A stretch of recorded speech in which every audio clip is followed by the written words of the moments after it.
Question ये complex analysis का question है, ठीक है।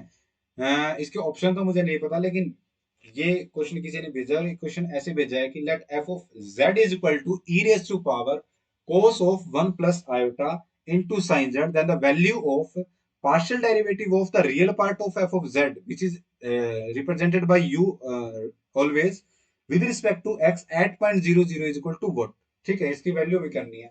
तो अब देखो, इसके दो मेथड हो सकते हैं सोल्व करने के। पहला मेथड तो क्या हो सकता है कि आप f of z को x plus iota y put करके, x प्लस आटा आयटा वाई पुट करके f ऑफ z का रियल पार्ट अलग निकालिए, ठीक है। यहाँ से f of z is equal to real part अलग निकालिए और आयटा इमेजिनरी पार्ट अलग निकालिए, फिर u का विद रिस्पेक्ट टू डेरिवेटिव करिए x का, फिर x और y को 0 0 पुट करिए और यहाँ से फिर इसकी वैल्यू कैलकुलेट करिए।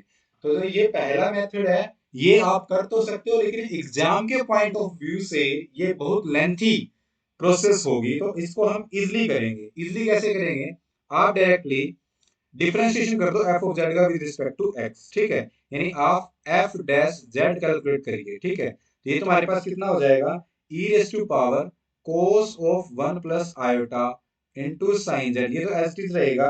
और अब जो पावर का होगा कोस ऑफ 1 प्लस आयोटा कांस्टेंट है, और साइन जेड का क्या हो जाएगा, डेरिवेटिव कोस ऑफ जेड हो जाएगा, ठीक है। ये हमने इसका डेरिवेटिव कर दिया। नाउ अब किस पे वैल्यू पूछी गई है, 0 0 पे पूछी गई है। तो एफ डैश अगर मैं 0 पे कैलकुलेट करूं तो ये तुम्हारे पास हो जाएगा e raise to power cos of 1 plus iota into sine of 0 into cos of 1 plus iota into cos of 0। Sine 0 कितना होता है, 1, साइन 0 0 होता है, तो e raise to power 0 into cos of 1 plus iota into cos 0 कितना होता है, 1 होता है। तो इसका आंसर कितना आ गया, ये आ जाएगा कोस ऑफ 1 प्लस आयोटा। अब इसको एक्सपेंड कर देते हैं, एक्सपेंड करके इसकी वैल्यू आ जाएगी कोस of 1 into cos of iota. Cos of iota को हम कोस हाइपरबोलिक 1 लिख सकते हैं, आयोटा बाहर आ जाएगा और कोस आयोटा को खा जाता है, तो यहाँ से कोस ऑफ हाइपरबोलिक 1 आ जाएगा, minus sine of 1 into sine of iota. अब क्या करते हैं, इसको माइनस आइटा से मल्टीप्लाई कर देते हैं और माइनस आइटा से डिवाइड कर देते हैं, ताकि ये इस फॉर्म में बन जाए। ये हो जाएगा कोस of 1 into cos of hyperbolic 1 minus इस आइटा को यहाँ से, और ये माइनस माइनस प्लस, ठीक है, और एक माइनस यहाँ से, तो माइनस आ जाएगा।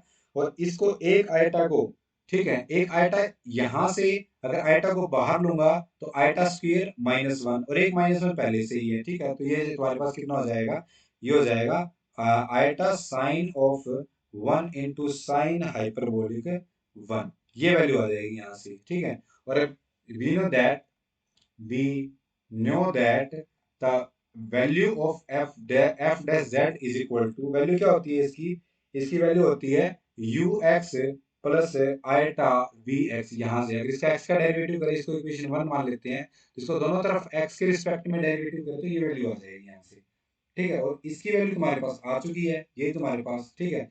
0 पे करे तो ये जाएगा तुम्हारे पास f dash 0 is equal to ux at x is equal to 0 plus iota vx at x is equal to 0। इसकी वैल्यू पूछी है, तो ये क्या तुम्हारे पास इसका रियल पार्ट। तो यहाँ से अगर ये इक्वेशन 1 है और ये इक्वेशन 2 है, तो कंपेयर करके तो value of ux at 0,0 is equal to cos of 1 cos of hyperbolic 1। तो ये तुम्हारे पास क्या आ जाएगी, इसकी वैल्यू आ जाएगी, ठीक है।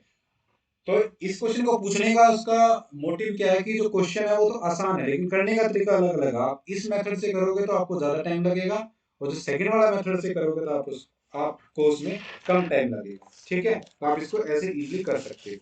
Now come to the next question, वो भी कॉम्प्लेक्स एनालिसिस का ही क्वेश्चन है, और ऐसा बिल्कुल भी same question previous year exam में पूछा गया है, ठीक है। Same as it is question था, वो एग्जाम में एज इट इज पूछ रखा है, ठीक है।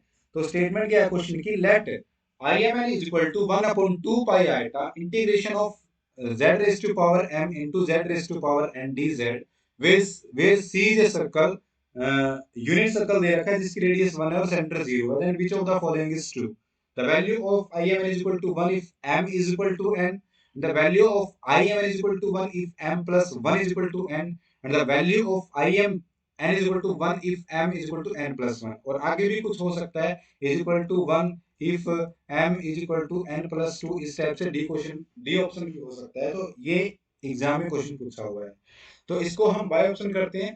तो सॉल्यूशन करते हैं, सबसे पहले हम ए पार्ट पे आते हैं। ए पार्ट में क्या गिवन है? ए पार्ट में गिवन है कि m is equal to n, ठीक है, ये गिवन है। तो यहाँ से अगर मैं आई एम एन की वैल्यू लिखूं तो ये तुम्हारे पास हो जाएगी 1/2 pi iota into integration corresponding to the unit circle z mod z is equal to 1, z raise to power, इसको मैं m माइनस n dz लिख सकता हूँ। अगर m is equal to n है, this implies that m minus n is equal to 0, और यहाँ से जो आई एम एन है इसकी वैल्यू कितनी हो जाएगी? 1/2 pi iota mod z is equal to 1 और डी जेड, ये वैल्यू हो जाएगी। अब देखो, mod z is equal to 1 है, this implies that z is equal to iota theta, और यहाँ से डी जेड की वैल्यू कैलकुलेट करूं तो डी जेड की वैल्यू हो जाएगी iota e raise to power iota theta d theta, ठीक है। और थीटा की वैल्यू कहाँ से कहाँ तक होगी? 0 से लेके 2 पाई तक, ठीक है।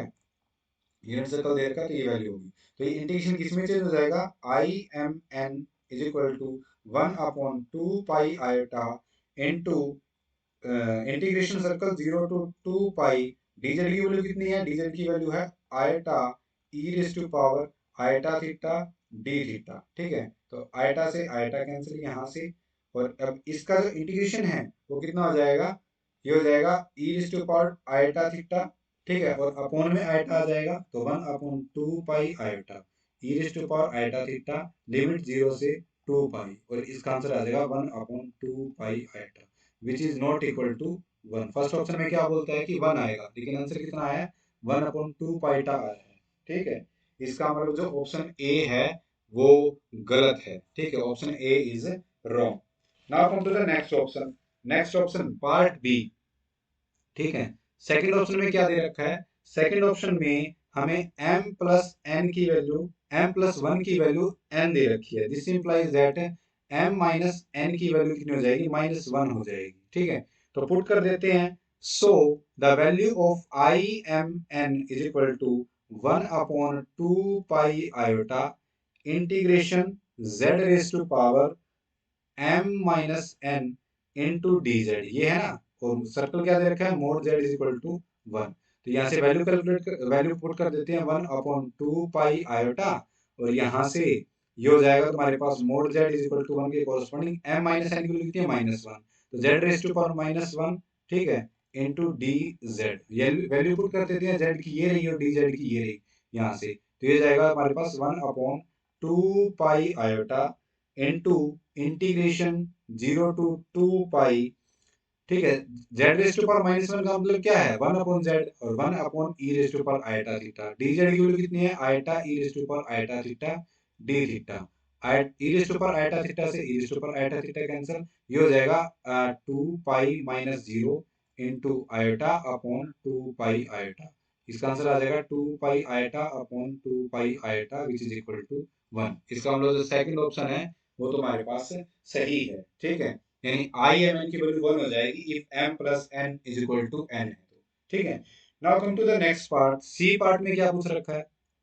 सी पार्ट में बोलता है कि अगर m plus 1 is equal to, sorry m is equal to n plus 1 हो जाए, यानी m माइनस n की वैल्यू कितनी हो जाए? 1 हो जाए, और 1 हो जाएगी तो आई एम एन की वैल्यू कितनी हो जाएगी? आई एम एन की वैल्यू हो जाएगी 1 upon 2 pi iota integration mod z is equal to 1 z into d z, और यहाँ से mod z is equal to 1, ठीक है, ये सर्कल है, यहाँ से mod z is equal to 1 है विद रेडियस 1, ठीक है। और इसमें तुम्हारे पास जो z है वो क्या हो जाएगा? कॉन्टिन्यूअस होता है, ठीक है, एनालिटिक होता है। तो बाय बाय कोची थ्योरम इस इंटीग्रेशन की वैल्यू कितनी हो जाएगी? 0 हो जाएगी, डायरेक्टली 0 हो जाएगी, या फिर जैसे हमने ऑप्शन ए में या ऑप्शन बी में चेक किया वहां से करोगे तो वैल्यू कितनी हो जाएगी? 0 हो जाएगी। तो ये हो जाएगा 1/2 पाई आयोटा इंटू 0, तो आंसर कितना आ जाएगा? 0 आ जाएगा, which is not equal to 1। इसका मतलब जो सी ऑप्शन है वो भी क्या है? रॉन्ग है। और इसी टाइप से जो डी ऑप्शन होगा वो भी रॉन्ग होगा। अगर ये पार्ट बी में पूछा गया है क्वेश्चन तो इसका एक ही आंसर होगा और वो हो जाएगा तुम्हारे पास ऑप्शन नंबर बी।